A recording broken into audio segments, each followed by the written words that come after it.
بسم اللہ الرحمن الرحیم رب اشرح لی صدری ویسر لی امری واحلل عقدۃ من لسانی یفقہوا قولی۔ سرکار دو عالم صلی اللہ علیہ وآلہ وسلم کی سیرت سے جو بھی ایک ٹائم لائن کے ساتھ جو مختلف چنیدہ واقعات جتنا دامن وقت میں گنجائش ہوتی ہے اس اعتبار سے بتانے کا سلسلہ یکم رمضان المبارک سے الحمدللہ جاری ہے، اور ظاہر نشریات کے باعث خصوصی نشریات کے بعد اس کے وقت میں کچھ تبدیلی ہے۔ ہمارا سلسلہ وہیں سے آگے بڑھاتے ہیں کہ آپ سب نے سنا مدینے میں سرکار دو عالم صلی اللہ علیہ وآلہ وسلم تشریف لے آئے، وہاں پر چیزیں سیٹل ہونا شروع ہوئیں، مکے میں جو دشمنان تھے ان کو ظاہر یہ بات نہ بھائی، یہاں تک کہ مارکہ بدر ہوا، پھر مارکہ احد ہوا۔ اب جب بدر کے بعد اب یہیں سے بات آگے بڑھاتے ہیں انشاءاللہ کہ بدر بھی ہو گیا، کل آپ نے احد بھی سن لی۔ اب جب یہ دونوں کام ہو گئے تو اب دشمنوں کو اندازہ ہو گیا تھا کہ اب معاملات پہلے جیسے نہیں رہے، کیونکہ آپ نے شروع میں بھی سنا تھا نا کہ وہ مکہ تھا کہ جہاں پر یہی مسلمان کس انداز سے ظلم و ستم کا شکار ہوتے تھے، اور اب جو ظلم و ستم کا شکار ہونے والے تھے ان کو اللہ تعالیٰ اب کامیابیاں نصیب کر رہا تھا۔ ظاہر ہے مدینہ منورہ میں وہ کامیابیاں سمیٹ رہے تھے، جو ظلم کرنے والے تھے وہ پے در پے ناکام ہو رہے تھے۔ تو اب بدر اور احد کے بعد دشمنوں کو اندازہ ہو گیا کہ اب مدینے کی ریاست اتنی طاقتور ہو چکی ہے کہ اب اگر ان سے لڑنا ہے یا اب اگر ان کو شکست دینی ہے تو اب یہ ہمارے اکیلے کی بس کی بات نہیں ہے، اب اکیلے مکے والوں کے بس کی بات نہیں ہے کہ ان کا مقابلہ کر سکیں۔ یہ ان کو دو مارکوں کے بعد اندازہ ہو گیا کہ بات بہت بڑھ گئی ہے، اب اگر ان سے لڑنا ہے، شکست دینی ہے، چونکہ احد میں تو یہی سوچ سے نکلے تھے نا کہ بس فیصلہ کن مارکا ہوگا، لیکن ایسا نہیں ہو سکا، تو انہوں نے سوچ لیا مل کر کچھ کرنا پڑے گا۔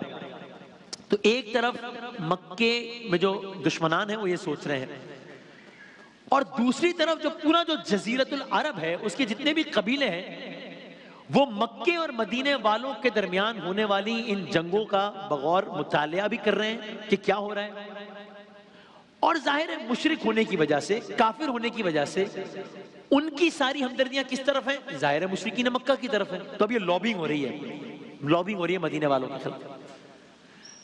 جزیرت العرب میں یہ جنگ اب مکے سے نکل کر تمام قبائل تک پھیل گئی ہے، اور اب کیا ہوتا ہے، سرداران قریش اور جزیرت العرب کے جو باقی سردار ہیں وہ سب مل کر بیٹھتے ہیں، ان کے درمیان مذاکرات ہوتے ہیں، بات چیت ہوتی ہے، معاہدے ہوتے ہیں مدینے والوں کے خلاف، اور ان تمام مذاکرات اور معاہدات میں جو منافقین مدینہ ہیں، آپ نے کل بھی عبداللہ بن ابی کے حوالے سے سنا تھا سارا بیان، ان ساری ڈسکشنز میں منافقین مدینہ اور جو مدینے میں رہنے والے یہودی بھی تھے یہ سب بھی ساتھ ساتھ شامل ہیں۔ تو اب منظر کیا بن رہا ہے؟ اب منظر یہ بن رہا ہے کہ ایک طرف میرے آقا صلی اللہ علیہ وآلہ وسلم، ان کے جانثار اصحاب سب ہیں، اور دوسری طرف اب صرف مکے میں دشمنان نہیں ہیں، اب منافقین بھی ان کے ساتھ مل گئے ہیں، اب جزیرت العرب کے باقی سردار بھی مل گئے ہیں، اب یہودی بھی ساتھ مل گئے ہیں، اب سب مل کر پلاننگ کر رہے ہیں۔ ان لائک بدر اب یہاں معاملہ مختلف ہے، تو بس اب بھرپور تیاری انہوں نے کی اپنے طور پہ، اور بالآخر نتیجہ یہ نکلا، قصہ مختصر، کہ 10,000 سے زیادہ مشرکین پر مشتمل ایک بڑا لشکر بنا۔ 10,000 اس زمانے میں 10,000، اور اب اس بڑے لشکر نے مدینے کی جانب پیش قدمی کرنا شروع کر دی، اور اب کی دفعہ سب ساتھ ہیں۔ اللہ اکبر۔ پورا جزیرت العرب حالت جنگ میں تھا۔ جزیرت العرب میں واقع ایک گاؤں کہہ لیجئے جس کا نام مدینہ تھا، وہاں چڑھائی کا ارادہ تھا، اور مدینے میں کیا عالم تھا، ظاہر اہل ایمان تھے وہاں، لیکن معاشی طور پر تو تنگ دستی تھی نا، پھر منافقین کی شرارتیں تھیں، پھر یہودیوں کی سازشیں تھیں، اور اس سب کے درمیان اس لشکر کا مقابلہ کرنے کے لیے مسجد نبوی میں مشاورت ہو رہی ہے۔ پہلی بات کیا طے ہوئی؟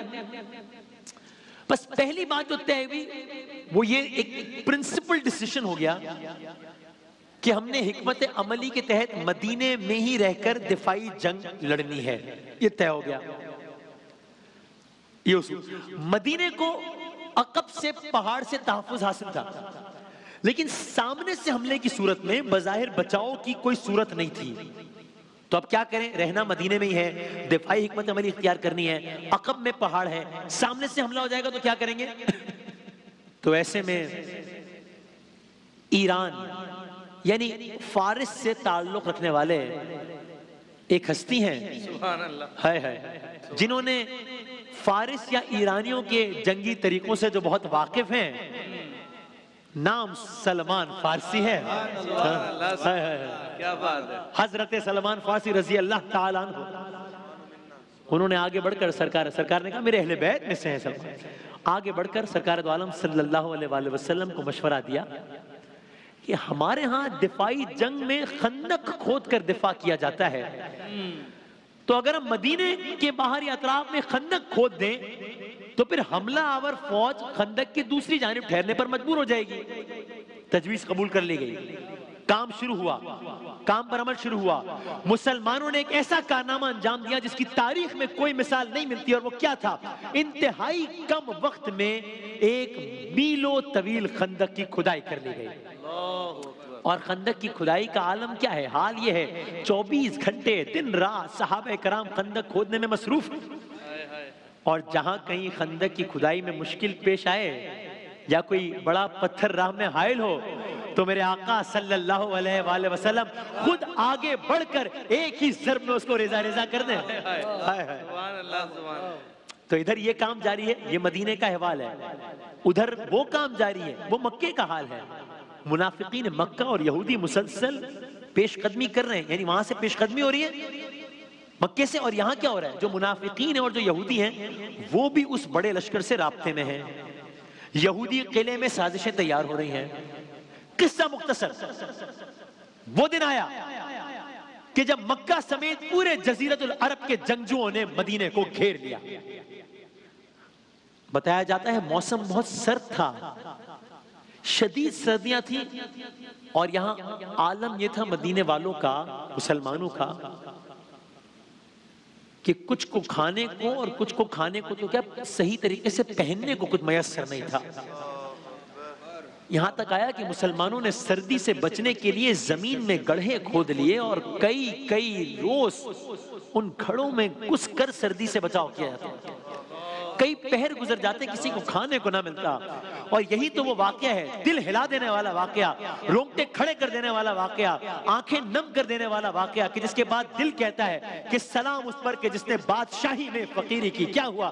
یہی تو واقعہ ہوا. ایک صحابی آئے، شدید ترین بھوک کے عالم میں، صحابی نے بھوک سے بچنے کے لیے اپنے پیٹ پر پتھر باندھ رکھے تھے. پیٹ پر پتھر باندھ کر سرکار دو عالم صلی اللہ علیہ وآلہ وسلم کی خدمت میں حاضر ہوئے. منہ سے تو کچھ نہ کہہ سکتے تھے، بس دکھانے کو اپنی پوشاک اٹھائی، اور پوشاک اٹھا کر جب منہ جھلنے لگے، اور پیٹ پہ پتھر باندھا ہوا تھا، منہ جھلنے لگے اپنی پوشاک سے، کہنے لگے یا رسول اللہ صلی اللہ علیہ وآلہ وسلم، گرمی بہت ہے تاکہ سرکار ان کے پیٹ پر بندھے ہوئے پتھر کو دیکھ لیں اور قیامت کے دن گواہی دے دیں کہ ہاں میرے جانثار نے اللہ کی راہ میں پیٹ سے پتھر باندھا تھا، مگر فدا کا ابی و امی یا رسول اللہ صلی اللہ علیہ وآلہ وسلم. میرے آقا مسکرائے اور پھر آپ نے بھی فرمایا ہاں دوپہر کا وقت ہے، ہاں گرمی تو محسوس ہو رہی ہے. پر جب ان صحابی کی نظر پڑی تو دیکھا میرے آقا نے شکم مبارک سے ایک نہیں، دو نہیں، 3 پتھر باندھے. ہائے ہائے ہائے ہائے، فدا کا ابی و امی یا رسول اللہ، فدا کا ابی و امی. اللہ اللہ. اور یہی وہ موقع تھا کہ جب کہا گیا لَقَدْ كَانَ لَكُمْ فِي رَسُولِ اللَّهِ أُسْوَةٌ حَسَنَةٌ. تمہارے لیے سرکار کی زندگی میں، رسول اللہ صلی اللہ علیہ وآلہ وسلم کی زندگی میں بہترین نمونہ ہے. تو پس اس عظیم ترین آزمائش کا دورانیہ تقریباً 1 ماہ سے بھی زیادہ تھا. یہاں تک کہ اس دوران ایک مرتبہ یہ بھی ہوا کہ دشمنوں میں سے ایک عمر بن عبد ود، جس کے بارے میں کہا جاتا تھا یہ ایک اکیلا 1000 پر بھاری ہے، خندق پھلانگ کر آ گیا، مگر لمحوں میں علی مرتضیٰ نے اسے زیر کر دیا. حضرت علی نے بہرحال دامن اپنے گنجائش کا مدینے والے اس آزمائش پر پورے اترے. تو اب وہ وقت آیا کہ جب اللہ تعالیٰ نے آسمان سے شدید ترین آندھی بھیج دی. شدید سردی میں، شدید آندھی کے نتیجے میں 10,000 مشرکین کا یہ ٹڈی دل انتہائی مایوسی کے عالم میں، پریشانی کے عالم میں تتر بتر ہو گیا. اور دیکھتے ہی دیکھتے انتہائی جلدی میں وہ اپنے خیمے سمیٹتے، اپنے جانوروں کو ہاکتے، ہمیشہ کے لیے مدینے سے ناکام و نامراد واپس لوٹ گئے. ایک اور شکست، اللہ اکبر، یہاں ایک اور کامیابی، اور یہ وہ موقع تھا کہ اب میرے آقا نے فرمایا اب مدینے پر کوئی حملہ نہیں کرے گا، اب ہم مکہ جائیں گے، اللہ اکبر، بیت اللہ کو بتوں سے آزاد کرائیں گے۔ انشاءاللہ، اس مورے واقعے پر اللہ تعالیٰ نے سورہ احزاب نازل فرمائی۔ تو اب پے در پہ شکستیں ہو رہی ہیں، 3 شکستوں کا آپ سے تذکرہ کر چکے ہیں 3 جنگوں میں، اب آگے کیا ہوگا، کیا حکمت عملی ہوگی، کل عرض کریں گے انشاءاللہ۔